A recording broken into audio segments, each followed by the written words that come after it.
جو 11ویں شریف وہ مناتے ہیں قرآن و حدیث سے اس کا کوئی ثبوت دے دے تو بہتر ہوگا. نہ منانے کا ثبوت کہاں لائیں گے؟ یعنی کسی چیز کا منع نہ ہونا یہ اس کے جائز ہونے کی دلیل ہے. حضرت سیدنا عبداللہ ابن مسعود رضی اللہ تعالی عنہ فرماتے ہیں وَمَا رَآهُ الْمُسْلِمُونَ حَسَنًا فَهُوَ عِنْدَ اللَّهِ حَسَن. اور جس شے کو مسلمان اچھا سمجھے وہ اللہ کے یہاں بھی اچھی ہوتی ہے. اب یہاں کون سے مسلمان اچھا سمجھے؟ تو فتح رضویہ شریف میں اس کا یہ ہے کہ اہل علم و تقوی. الحمدللہ 11ویں شریف تو صدیوں سے اپنے اپنے انداز میں علماء صلحاء مناتے آ رہے ہیں. اس لیے وہ ہر چیز کے لیے یہ کہنا کہ اس کا ثبوت میں صحیح کہتا ہوں، یہ اصول ثبوت یہی ہے کہ کسی شے کے عدم جواز کی دلیل نہ ہونا خود دلیل جواز ہے، ورنہ تو آپ قدم بھی نہیں اٹھا سکتے. لینتر کی مسجدیں کہاں ہوتی تھی اس دور میں؟ کارپیٹ کس طرح کے بچھتے تھے؟ پکی چھتیں کہاں تھی؟ مسجد نبوی شریف کی بھی کوئی اس طرح کی پکی چھت تھوڑی تھی اس دور میں.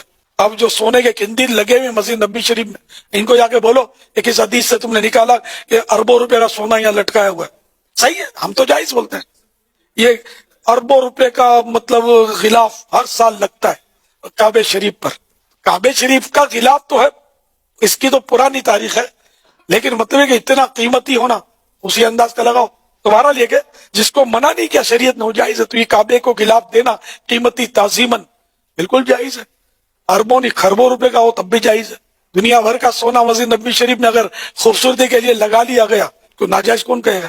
اور تو ساڑھے لی ڈیفینیشن مان لی ہے سر. حضور نے منع فرما دیا. صحیح مسلم میں حدیث ہے 2005 نمبر، اور یہ حدیث کے راوی ہیں امام جعفر، اور انہوں نے روایت کی ہے امام باقر سے، اور امام باقر نے روایت کیا ہے جابر بن عبداللہ سے کہ نبی علیہ السلام جب کبھی بھی جمعے یا عید یا کسی اور موقع پر تقریر کرتے تو آپ کی آنکھیں سرخ ہو جاتی، آواز بلند ہو جاتی، جیسے کوئی جرنیل اپنی فوج کو تیار کر رہا. اور آپ فرماتے ہیں کہ میں اور قیامت اس طرح ساتھ بھیجے گئے ہیں جیسے یہ دو انگلیاں. اور پھر آپ کہتے ہیں اما بعد فإن خیر الحدیث کتاب اللہ وخیر الہدی ہدی محمد صلی اللہ علیہ وآلہ وسلم وشر الامور محدثاتها وکل محدثۃ بدعہ وکل بدعۃ ضلالہ وکل ضلالۃ فی النار. کچھ الفاظ جامعہ ترمذی میں ہیں، کچھ سنن نسائی میں. آگاہ ہو جاؤ، سب سے بہترین کلام اللہ کی کتاب ہے، سب سے ہدایت یافتہ راستہ محمد صلی اللہ علیہ وآلہ وسلم کا ہے، اور سب سے بدترین کام وہ ہیں جو دین میں خود داخل کر دیے جائیں، اور وہ تمام کام گمراہیاں ہیں، اور تمام گمراہیاں دوزخ میں لے جانے والی ہیں. تو حضور نے منع ہی کر دیا نا کہ محمد صلی اللہ علیہ وآلہ وسلم کا طریقہ بہترین طریقہ ہوگا، اور بدترین کام وہ ہیں جو دین میں داخل کر دیے جائیں خود سے. بخاری مسلم دونوں میں حدیث ہے من احدث فی امرنا ھذا فہو رد. جس نے میرے تعلیم کی بھی چیز میں کوئی چیز بدل دی یا اس میں چیز داخل کی وہ مردود ہے. تو فوراً آپ کو مثالیں دیں گے کہ جی یہ جو آپ نے لائٹیں لگائی ہوئی ہیں، ان لائٹوں کا دین سے کیا تعلق ہے میرے بھائی؟ ہوائی جہاز میں حج کرنے کا دین سے کیا تعلق ہے؟ یہ دین کو سپورٹیو کام ہے، ڈائریکٹ دین نہیں ہے. ڈائریکٹ دین اس وقت ہوں گے جب آپ کہیں گے جو ہوائی جہاز پہ جائے گا اس کا حج ہوگا، جو نہیں جائے گا اس کا نہیں ہوگا. آپ بے شک گدھے پہ جائیں، آپ بے شک پیدل جائیں، یہ دین کو سپورٹیو چیز ہے. کیمرے میں ریکارڈنگ دین کو سپورٹیو چیز ہے. نماز پڑھتے ہوئے کوئی کہتا ہے اوپر اس قالین کے اور سامنے اس اے سی شریف کے، کہتا ہے، اور نیچے سیلنگ شریف کے، اور منہ طرف خانہ کعبہ شریف کے، یہ کو کہتا ہے؟ تو یہ دین نہیں ہے، دین کو سپورٹیو چیز ہے. تو حضور نے ان چیزوں سے تو منع نہیں کرنا تھا نا.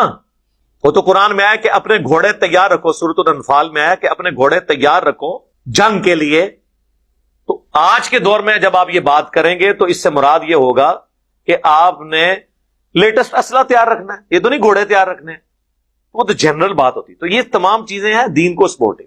اس کے بارے میں الگ حدیث ہے، وہ صحیح مسلم میں ہے کہ جس نے اسلام میں اچھا طریقہ جاری کیا، جتنے لوگ اس پہ عمل کریں گے اس کا ثواب اسے ملے گا، اور جو عمل کر رہے ہوں گے ان کے عمل میں بھی کمی نہیں ہوگی، اور جو اسلام میں برا طریقہ جاری کرے گا اس کا وبال اس پہ ہوگا. اور انہوں نے وہ الفاظ ہیں سنتن حسنتن، بدعت حسنہ نہیں ہے، سنت حسنہ ہے. اور وہ حدیث پوری بیان کریں تو آپ کا مسئلہ بھی حل ہو جائے گا. پوری حدیث یوں ہے کہ نبی علیہ السلام نے کچھ نیو مسلم آئے جن کے چہرے پر بھی غربت کے آثار تھے. نبی علیہ السلام نے مسجد میں ممبر لگوا کے خطبہ دیا. آپ نے پھر قرآن پاک کی مختلف آیات تلاوت کی جن میں صدقہ اور خیرات کی ترغیب دلائی گئی. اینڈ پہ آپ نے کہا کہ اللہ کی راہ میں صدقہ کرو. ایک انصاری اپنے گھر گئے اور وہ اپنے گھر سے کافی سارا سامان ایک تھیلے میں اکٹھا کر کے، اور صحابہ کرام کہتے ہیں کہ وہ بڑی مشکل سے اس کو اٹھا کے لایا، گھسٹتا ہوا لا کے مسجد کے سین میں رکھا، تو حضور علیہ السلام کا چہرہ مبارک اس طرح چمک اٹھا جس طرح کے سورج اور سونا، کیونکہ اس کی وجہ سے باقیوں کو بھی جیب ڈھیلی کرنے کی ترغیب ملی۔ پھر ایک اٹھا، دوسرا اٹھا، لا کے مسجد میں ڈھیر لگ گیا، حضور خوش ہو گئے۔ تو آپ نے فرمایا جس نے اسلام میں اچھا طریقہ جاری کیا، یعنی اچھا طریقہ کس نے؟ اس انصاری صحابی نے جو بارش کا پہلا قطرہ بنا۔ یہ آدھی حدیث لے کے اچھا طریقہ اور اسے پکڑ کے جو ہے وہ اپنے 12 ربیع الاول کے جلوس، کوئی اپنے 10 محرم کے جلوس، کوئی اپنے 1 محرم کے جلوس حلال کرنے شروع کر دیتا ہے۔ خدا کے لیے